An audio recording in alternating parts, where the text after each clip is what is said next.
Hello everyone, welcome to my channel again. আমি পূজা নিয়ে চলে আসলাম অন্য আরেকটি নতুন ব্লগ। এটা ছিল আজকের দিনের ব্লগ।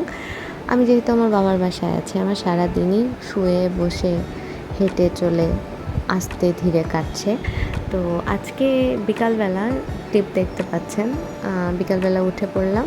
উঠেই ভাবছিলাম কোথাও একটা যাওয়া যাক। অ্যান্ড কোথায় যাব, কই যাব ভাবতে ভাবতে চিন্তা করলাম যে নতুন একটা রেস্টুরেন্ট হয়েছে। মানে নতুন না, এটা পুরাতন রেস্টুরেন্ট। এটাকে রেনোভেশন করে এখন কলেজ রোডে নিয়ে আসা হয়েছে। হবিগঞ্জ রোডে ছিল শ্রীমঙ্গলের ক্যাফে টাইম আউট। তো ক্যাফে টাইম আউট সবাই বলছে অনেক ভালো ভালো রিভিউ আছে, দেখলাম। তো ভাবলাম আজকে যাই। আর আজকে আমার পিসাতো ভাইয়েরও আসার কথা ছিল, বললাম তুইও চলে আয়, চল আমরা একসাথে মিলে একটু ঘুরে আসি।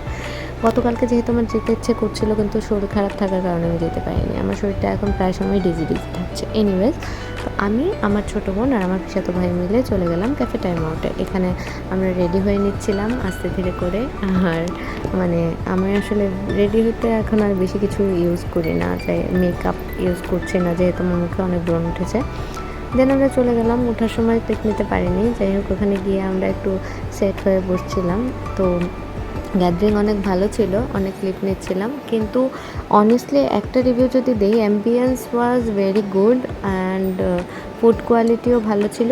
কিন্তু ভাই, পরিবেশের কথা যদি বলি, খুবই বাজে।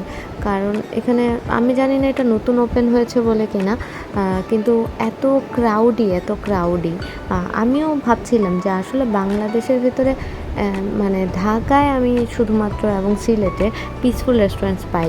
মফস্বল শহরগুলোতে আসলে পাওয়াটা খুব টাফ। আমি আশা করে গিয়েছিলাম, তারপরেও রিভিউ দেখার কারণে অনেকের যে অনেক ভালো একটা অ্যাম্বিয়েন্স পাবো, বা অনেক মানে সুদিং একটা এনভায়রনমেন্ট পাবো, বা কিছু ফটোস ক্লিক করতে পারবো।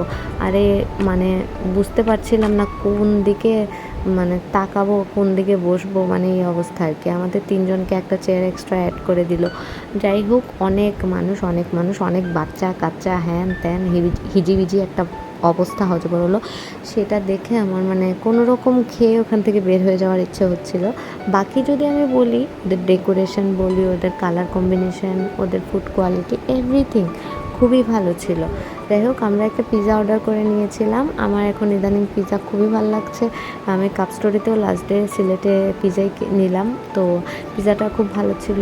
একটা মইতো নিলাম অ্যান্ড একটা কাপাচুনো।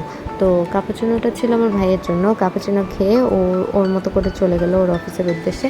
আর আমি আর আমার ছোটো বোন বসে পিৎজাটা এনজয় করলাম। মানে আমরা পুরোপুরি শেষ করতে পারিনি, যদিও আমরা পরে প্যাক করে নিয়ে আসি। এনিওয়েজ, সব কিছু ওভারঅল ভালো ছিল। আর আজকের দিনটাও খুব ভালোই কাটলো ক্যাফে টাইম আউটে। আমি বাজে বলবো না, ওদের ফুড কোয়ালিটি ওয়াজ আসলেই ভালো। তো এই দিক থেকে দেখা গেলে আমরা ডাইনিং না করে যদি ওদের ফুড ক্যারি করে এনে খাই, সেটাও ভালো।